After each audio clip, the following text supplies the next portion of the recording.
Look, I'm gonna be real with you about something that happened to me. And honestly, I still don't think I was wrong. I'm Cassidy, I'm 29, and this whole thing started when I found out I couldn't have kids. Not gonna get into all the details, but let's just say I made some choices before I met my husband Lenny that came back to bite me. The doctor told me straight up, no babies, ever.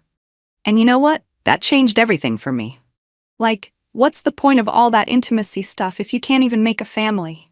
I mean, that's literally what it's for, right? So I'm sitting there processing this news, and I realize I've been faking it for years anyway. Just going through the motions because that's what you're supposed to do in a marriage. But now, I had a real reason to stop pretending. Lenny was at work when I decided I was done with all of it. He does something with logistics, moving boxes around or whatever, comes home tired every day.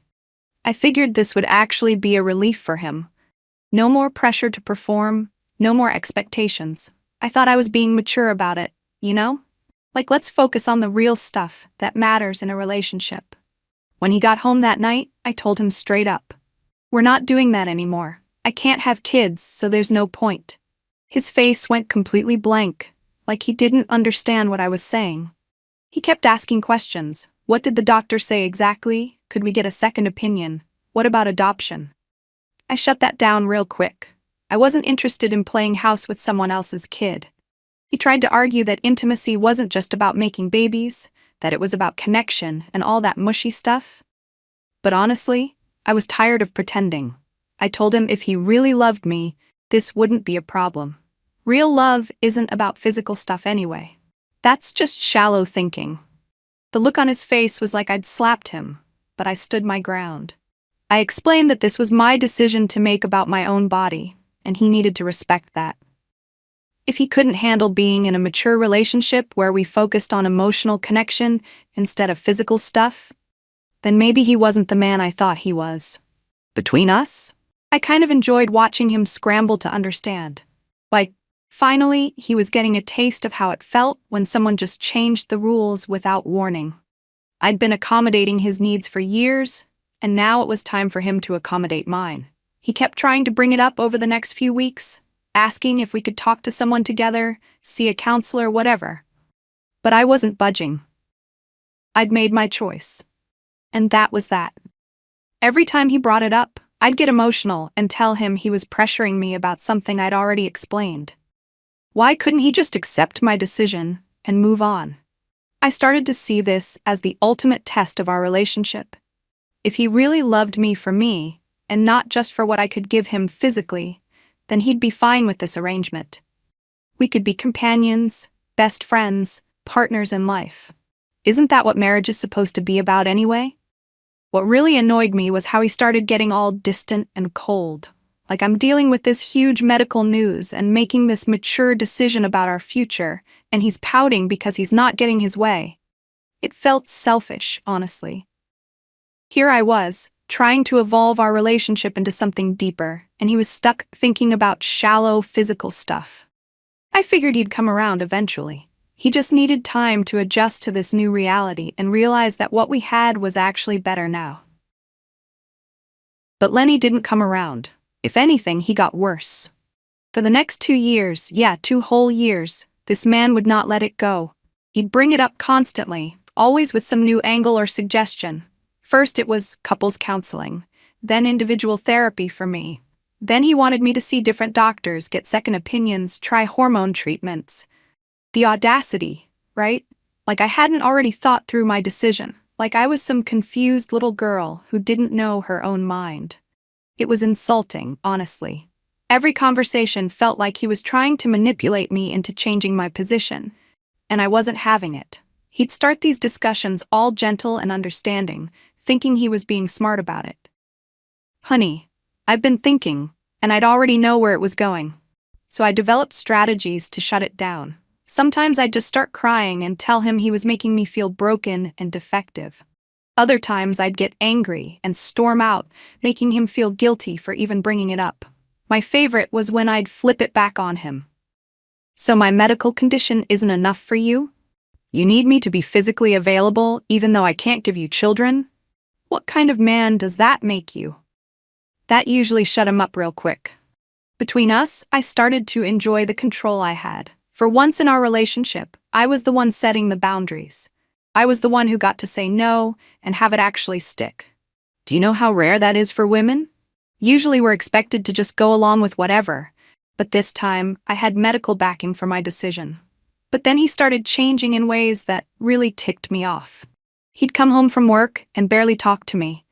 He'd make his own dinner, watch TV by himself, go to bed early. When I'd try to cuddle or be affectionate in other ways, he'd stiffen up and pull away. It was like he was punishing me for having boundaries. I confronted him about it multiple times. Why are you being so cold to me?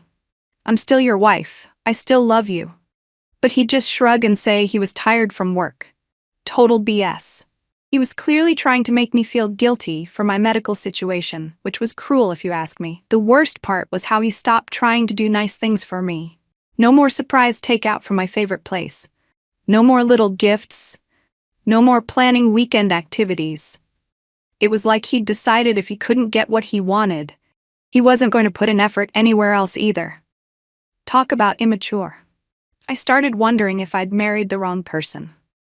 Maybe he was just one of those guys who only cared about one thing, and when that was off the table, his true colors came out. It was disappointing, honestly. I thought he was better than that. His friends started acting weird around me too, like they knew something I didn't. When we'd hang out with other couples, I'd catch them giving Lenny these sympathetic looks, like he was some victim or something. It made me want to scream. I was the one dealing with a medical condition here, but somehow he was getting all the sympathy. I tried talking to my sister about it, and even she was like, "Cass, maybe you should consider counseling together." It felt like everyone was ganging up on me, trying to pressure me into doing something I'd already decided against. Why couldn't anyone just support my choice and leave it alone? Everything came to a head when Lenny handed me this letter. He'd been working on it with some counselor he'd started seeing by himself, which, by the way, felt like a betrayal. Going to therapy to complain about me behind my back? Real mature. The letter was all carefully worded and diplomatic, probably because his therapist helped him write it. It basically said he loved me, but our marriage was falling apart, and could we please try counseling together, or would I at least consider seeing a doctor about possible treatments for my condition? It ended with some garbage about how he wanted to fight for our relationship, but needed to know I was willing to fight too. Reading it made me see red. First of all, the audacity to put this all in writing, like some kind of business proposal. Second, the manipulation of making it seem like I wasn't fighting for our relationship. I was protecting myself and setting healthy boundaries, but apparently that didn't count as fighting for anything. But what really got me was the underlying message that my decision wasn't good enough, that I needed to be fixed or changed to make him happy. After 2 years of him wearing me down with the same requests over and over, here he was again, just in letter form this time. So I grabbed a red Sharpie from the kitchen drawer and wrote across his precious letter, "Go get it elsewhere, because you're not getting it from me." Then I threw it at him and walked out. I drove around for hours, just furious that it had come to this. Honestly, part of me was calling his bluff. Lenny wasn't the type to actually do something like that. He was too much of a rule follower, too concerned with being the good guy. I figured this would finally make him realize how serious I was about my decision, and he'd stop bringing it up. When I got home that night, he was sitting at the kitchen table with the letter in front of him. He looked up at me and said, "Okay." Just like that. Okay, like he was agreeing to take out the trash or something.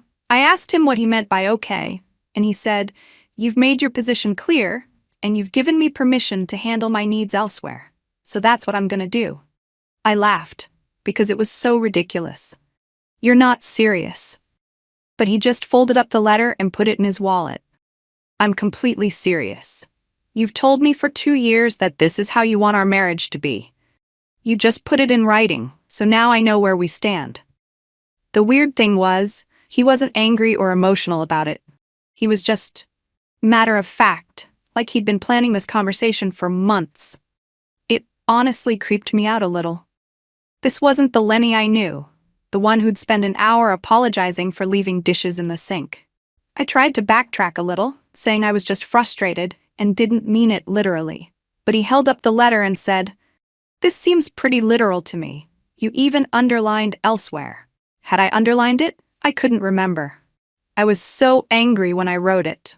He told me he'd been thinking about this possibility for months, ever since his therapist helped him understand that some problems can't be solved if only one person is willing to work on them. Apparently, I'd made it clear I wasn't willing to work on this particular problem, so he was going to solve it his own way. I spent the next few days waiting for him to apologize or take it back. But he didn't. If anything, he seemed lighter, like some weight had been lifted off his shoulders. It was unsettling. 3 months later, I found out Lenny had actually done it. He was seeing someone else. I wasn't supposed to find out the way I did.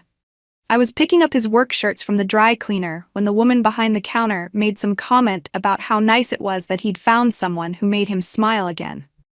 When I asked what she meant, she got all flustered and started backtracking.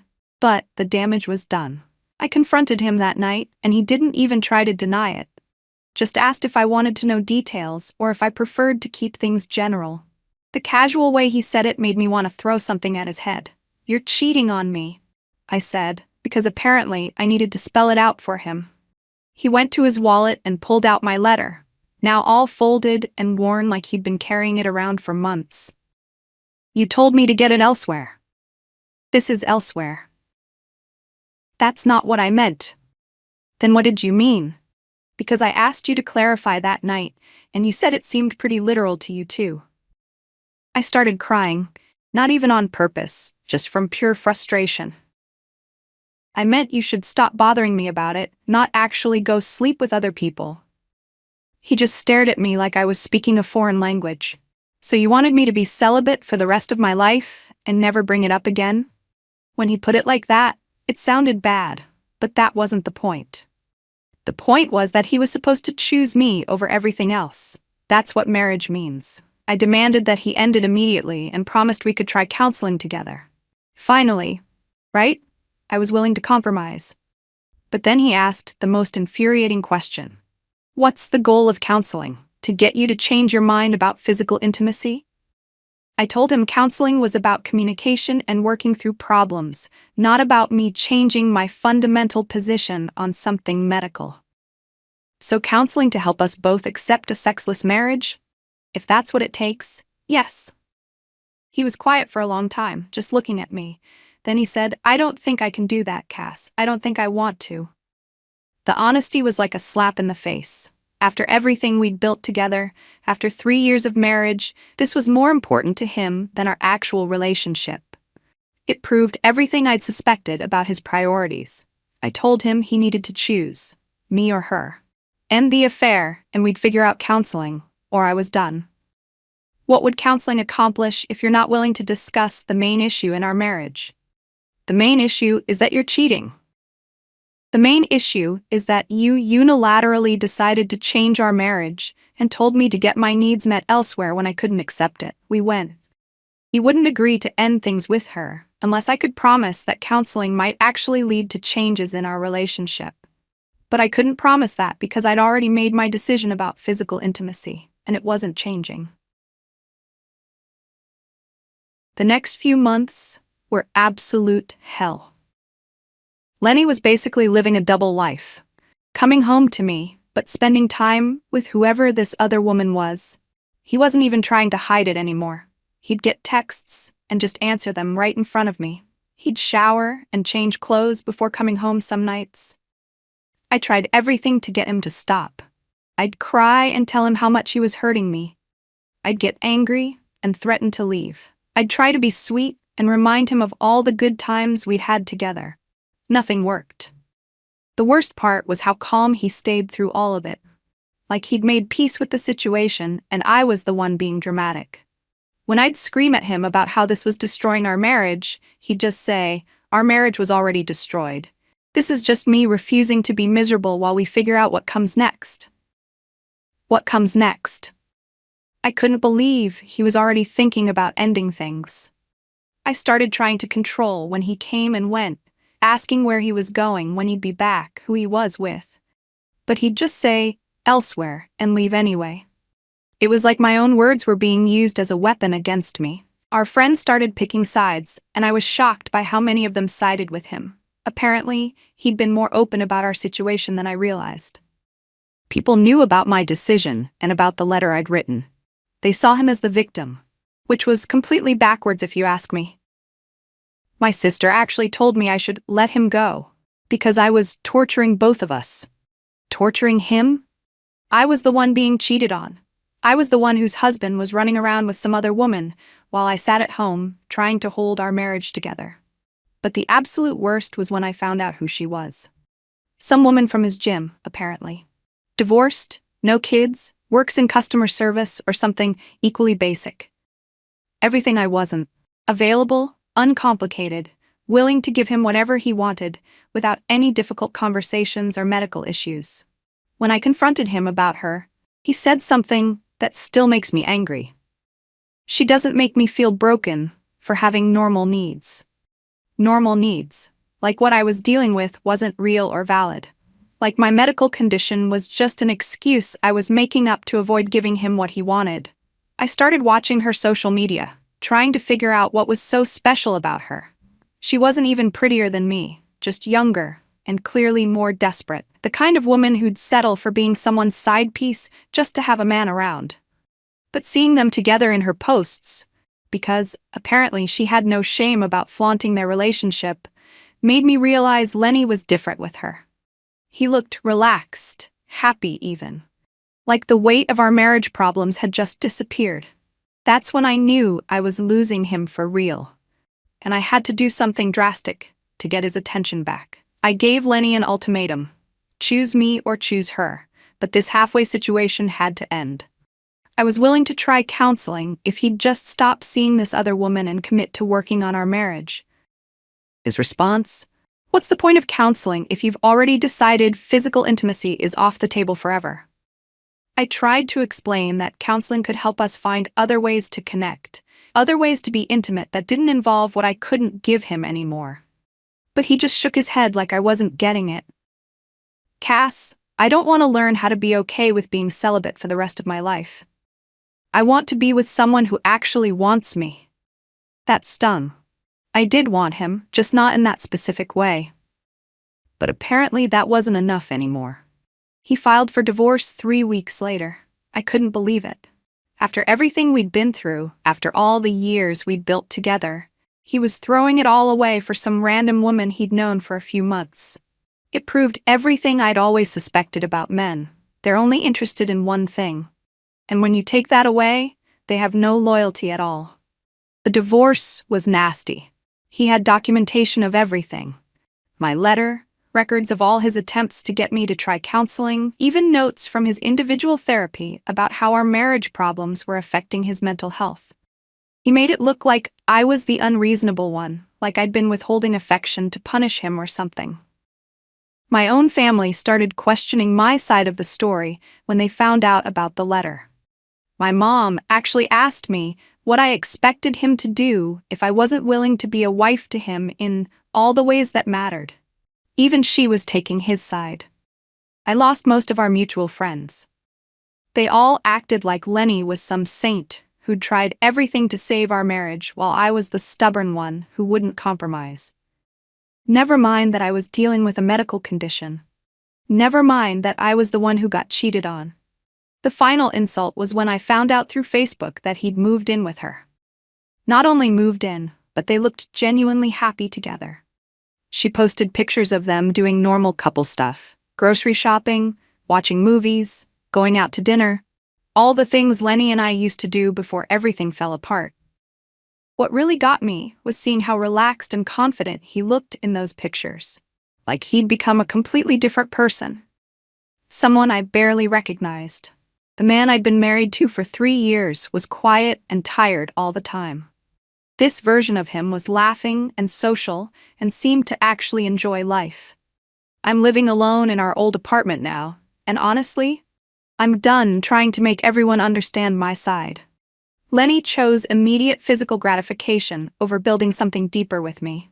Our friends chose to support the cheater over the wife who was dealing with a medical issue. My family chose to blame me instead of supporting me through a difficult time. Fine. I don't need any of them. I made a reasonable decision based on my medical reality, and I'm not apologizing for having boundaries. If Lenny was too shallow to appreciate what we could have had together, that's his loss. If this new woman makes him happy by giving him everything he wants without any challenges or depth, good for them. I hope they're very happy in their superficial little relationship. I'm sure it'll last forever, since it's built on such solid ground as she gives me what I want when I want it. Real mature foundation for a life partnership. As for me, I'm focusing on myself now. I don't need someone who can't handle a real relationship with real challenges. I'm better off alone than with someone who'd throw away years of history the moment things got complicated. Everyone else can think whatever they want. I know what really happened, and I know I did nothing wrong.